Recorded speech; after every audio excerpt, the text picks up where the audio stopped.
Out of 56 signatories to sign the Declaration of Independence, a third of those names were either of Scottish birth or descent. John Witherspoon was one of those names, and his statue stands outside the University West of Scotland, here in my hometown in Paisley, as well as Princeton and Washington DC in the United States of America.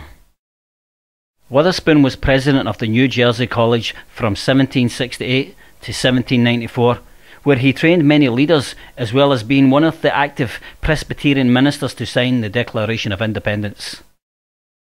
George W. Bush, back in April 2008, said, "Scotland's most famous document, the 1320 Declaration of Arbroath, played a part in forming the American Constitution," and commended the people of Scotland for their dedication to liberty, along with their tradition for freedom, to which they gave the new world we call the United States of America. This from a man who made torture legal and turned the rest of the world against the American people, their way of life and their liberty.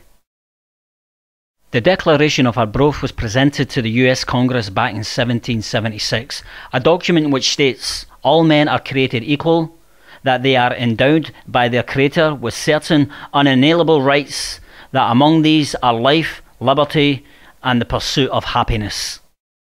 Something the New World Order has twisted into something ugly, oppressive, and downright treasonous.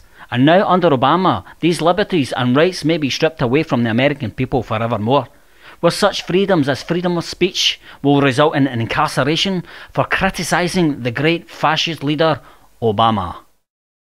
I sometimes wonder what Witherspoon would make of life and liberty in Scotland and America today, when Scotland still remains slave to England hundreds of years on, and America, who's fallen under the spell of two political parties which offer the American people neither freedom, liberty, or the pursuit of happiness.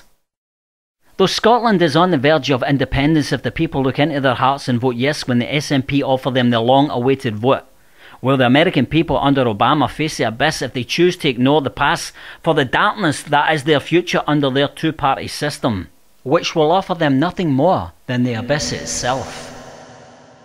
I'm DDDOC blogger reporting on behalf of Alex Jones Infowars, here in Paisley, Scotland, the heart of God.